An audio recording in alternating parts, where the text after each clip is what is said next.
Hello and welcome back to Rage Gaming and more Nightreign with our newest sovereign boss, Fulghor. I've got a few tips and details around him to kick us off, but otherwise we have more of our usual set of hopefully helpful tips and interesting things you might not know about in Nightreign. So let's get started. There is a discussion going on in the community about Fulghor's holy bow. As he enters that final phase and regrows the arm, he starts to generate all kinds of weapons with his holy effect. The twin blades, but also this weird sigil bow thing. Well, as people have been discussing, it appears that that sigil is the very same Miquella rune that we're chasing around in Shadow of the Erdtree, where he would leave bits of him or memories and little messages. I mean, the extreme power behind it would make some sense, but I would argue that this just more reflects his commitment to Miquella as an entity. Maybe he follows the Holy Order of Miquella. Directly or indirectly, maybe they just follow the same powers. We know that Miquella, in terms of lore, he followed the fundamentalist line of thinking and created a few incantations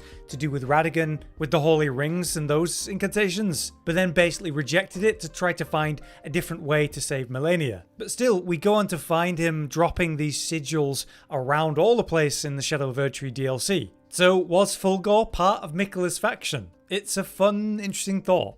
But to get more practical, here's a quick tip to do with the nuke effect that is Fulghor bouncing around in the air during the final phase, aiming at someone with a red circle and then firing a nuke arrow shot at them. You can actually avoid this super easy without much effort or thought. Basically what's actually happening as he's taking aim at the target is he aims and then puts the location of that nuke shot down. There's actually a gap between putting that location and then firing it, the travel distance, the explosion. So you can easily just keep running, save up enough stamina as long as you're able to surge sprint at the moment that he takes his mark. You can indeed, even as the target, run away from the nuke in time, which is a really easy way to deal with it. But be warned, as this Reddit user has found. Apparently he can fire that nuke and send it off even after he's defeated because the timing can be that bad. Now there are discussions about this and how apparently you can't die after defeating the boss since there's some sort of protection and the timing of people being revived. But I don't know, I wouldn't risk it, just be careful, especially in single player. Also, as a final funny but potentially useful thing if you get lucky, apparently he can get stuck on his own holy shadow weapons that are littered around the arena. This player by the name of Palm John was able to just stand there and free shoot him as Eye because he got stuck on one of these. Now I'm not saying it's easy to replicate, but if he does charge around or walks back into the fight, maybe just position yourself slightly so he's got to walk through one of those sigils and you might just get lucky and get an easy kill. Right, something that's being discussed in the community, especially after the first Sovereign boss, is this specific relic. Attack power permanently increased for each Evergaol prisoner defeated, and then the other perks of starting with a key and the treasure being marked on the map.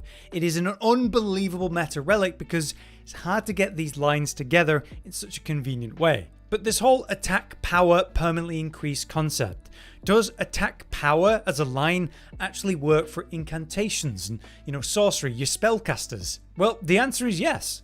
The damage scales accurate to that initial 5% damage increase per Evergaol. It's not that hard to test. You could just cast a spell against one target, go get the Evergaol perk, come back and cast a spell against the same or similar target, and compare the damage increase. But this is something you absolutely should have felt and will feel throughout the duration of a run. As you get towards 4, 5, 6 and 7 jails cleared, it gets absolutely insane. It becomes very obvious how big of a damage increase this is. And so you will feel that with your spells and incantations too. Okay, so I saw this in a live stream. I had my mind blown. It feels a bit obvious. Now I'm seeing it pop up on Reddit a little bit, so I'm sharing it today while it's still probably fresh. The carriages that are just broken around small camps, they're the same ones you see in Elden Ring. They always had a chest in the back though, like the ones being escorted in Limgrave. Well, it turns out here in Limveld, there's still a chest in the back of these things. And it's not just any chest like a medium or regular chest, it's one of those big or large chests, the one that could offer something of real use, like potent purple consumables, or hey, a stone sword key drop. Since you can land at starting camps like this, and there's going to be these carriages, it can be a guaranteed stone sword key or good drops to start your run off. And it kind of blew my mind that I never thought to check the back of these, and now I feel silly knowing it's so late, but maybe I'm not the only one. So yeah, this should especially be helpful if you're doing the Evergaol relic meta that we're currently in. Next, a quick word that I think is very important and something I've taken on in the early days of Nightreign is the unique movesets of each of these characters and how ridiculously impactful they are, but you do need to understand them at least a little bit. Executor here is a prime example because he has a unique light attack combo with a one-handed katana. It is a ridiculously fast light attack combo for the purpose of applying successive hits and of course status, since he has scaling in Dex and Arcane. And when you two-hand the katana, he's still benefiting from his own playstyle with katanas. It's still relatively quick. Let's do a direct comparison with the same katana, same starting weapon, with of course the all-rounder Wilder here, and see how much worse this actually is. You can just feel how much slower that actually is. Same especially in two-hand, which is even more offensive for the purpose of fast successive hits. But something that I've definitely felt and seen people doing is this. It's finding a second katana and using the power stance, because hey, I've got status on my main weapon and I've got status on my offhand. Why not use them together to hit with both weapons and apply both statuses at the same time? Well, unfortunately, this is incredibly taxing on your stamina, and the moveset is so much slower at applying those individual hits. You're actually going to be much better if you instead use the one-hand moveset to apply the statuses of this. Let's say a bleed and a poison proc.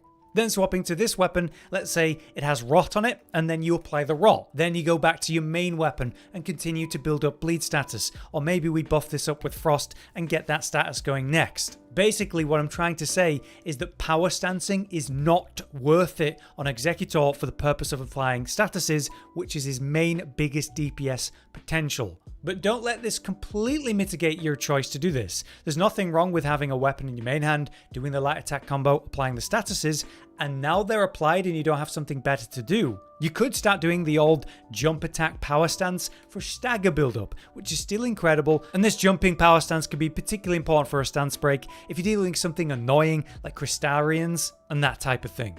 One other example that I'd like to give for this is of course Duchess and her unique dagger moveset, just like what we looked at. Super fast chain combo, absolutely ludicrous for successive attacks. This is why understanding one of her meta combinations, which is 2 yellow and 1 green, where we're using the crown medal. For this line, dagger chain attacks will reprise event upon nearby enemies. This is important because what that actually means is the final attack of her successive attack combo is the thing that's going to trigger that. It will not work until you do the final hit of the combo. So using her one-hand attack combo to get this all out super quick and applying that, that's how that works. That's why it's so effective. The moment you start power stancing, the moment you start doing something else, it gets a lot harder to actually reach that final attack. However, as a final note here, I do want to mention the fact that even if you're doing something like Executor, he has scaling in Dex. So power stancing 2 weapons like 2 curved swords or 2 twin blades and going for a jump spam attack build is actually unbelievable for status build up and importantly successive hits and stagger break, which is what this game really is all about. At least that's what it feels like these days. This jump attack performs 4 hits in a single attack. It's very stamina efficient, it causes ridiculous status build-up and stagger build-up. If you get lucky and find a particularly potent pair of twin blades with great status, that can be way stronger for Executor. To make this something that's reliable, if you have the ancient city of Noclatio, you can duplicate a weapon there. So if you find an amazing curved sword or twin blade and find yourself in that shifting earth, just duplicate a second twin blade or cursed sword and then go jump attack spam build. It's a very, very good option. On the note of Executor though, it's being discussed on Reddit right now that you can make a lot more impact as an Executor if you ignore your Cursed Blade as an offensive tool. That's because scaling Dex, scaling Arcane, status build up, he's so much stronger if you do that. The Cursed Sword for some reason doesn't apply your status or any of your main perks. So using light attacks and heavies with it is so distinctly worse than using whatever main weapon you've actually found. But the deflection is really strong for ignoring enemy attacks, building poise break, getting a nice burst in with a special attack, and importantly, guard countering. So I just want to highlight how impactful it is to activate the skill at the moment you're about to be hit. As you probably know, this actually means as you're unsheathing it, you have parry frames on that. But you can immediately press the skill again to put the weapon away and then attack with that stagger or whatever follow-up you're going to do with your main weapon that actually has status and benefits. You could pull out that counter on the spot suddenly and then go for a guard counter, which is going to do good damage and importantly build up a lot of stagger. That special guard counter comes out really quick for this specific deflection, and so you might be sleeping on it. So basically, if you're not going to use the special L2 or a guard counter, you'll be doing a lot more damage and not moving awkwardly slowly if you get in and out of the cursed sword usage way faster. Parry with the initial activation, put it away and deal some better DPS. Or parry with the initial activation and get that nice guard counter. Also, to state the obvious, this is easy to do in single player when you have all the aggro, but a lot harder in multiplayer. Try to just go for this type of thing when you're the clear target for a little bit, and don't force it otherwise.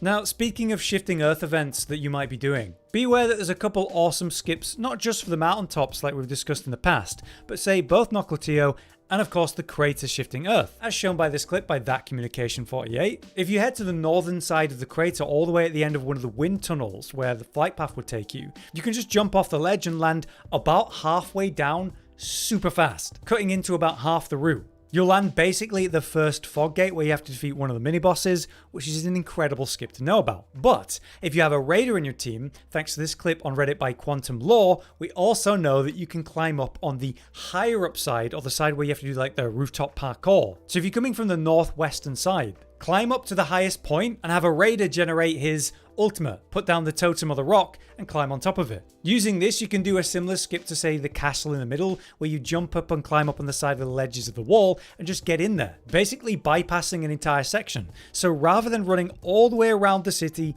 entering and then running all the way through the city or the parkour part, you actually just skip all of it and land on the roofs to begin with. So it's a pretty incredible skip if you have a raider in the team and that shifting earth is up.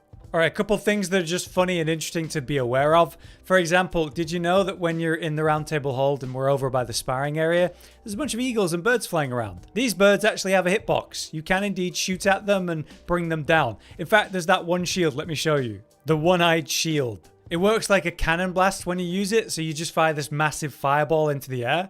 And using this, you can indeed fire at the eagles and bring them down. It's a pretty hard shot, so if you're waiting for a friend or something, or you got a long matchmaking, it could be something to do. Just a little skill check. There we go, there's a hit. That took more attempts than I'd like to admit. So yeah, here's a little mini game for you in the hub. Okay, so we've all seen the memes and the art about old Iron Eye here and his weirdly piercing blue eyes that glow and make you a little bit uncomfortable when you stare at him too long.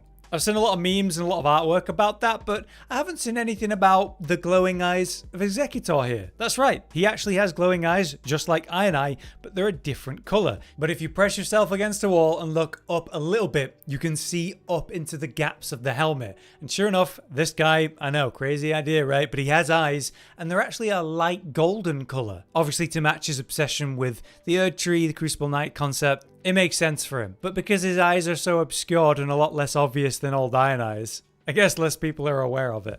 Lastly for today's video then, just a quick PSA reminder. Whenever you've got someone with the personal quest of remembrance, you know, the one with the objectives marked on the map, you go over there, it spawns in a group of enemies or maybe one special target. It's true that they don't exactly drop amazing loot or dormant powers compared to like a proper boss or mini boss, but they actually are worth a lot of runes, certainly when you compare to how quick they are as targets to kill. They're a lot weaker than a normal boss, that's for sure, they're a very low end one, but they give this absolute pile of runes for the tiny time it takes to kill them. So if you see a random and they're trying to get a remembrance objective done, just go help them. The runes are insane and well worth the short time it takes. But yeah, there you have it. That's our latest set of things that I hope were useful or just interesting. As always, if you have anything you'd like to add to today's topics, or maybe make a suggestion for the next video, you can let us know in the comments. But until next time, I've been Hollow, you've been you, and thanks for watching. Josh, Cotton, and Hollow with the videos, dropping the humor like a hammer on your tippy toes, bringing entertainment on a daily arrangement to take our insanity and turn it into entertainment. Yes, I said entertainment twice, to reiterate that it is nice to look into your faces on a mostly daily basis when you let us in your homes to make the whole world a stage. Goodbye.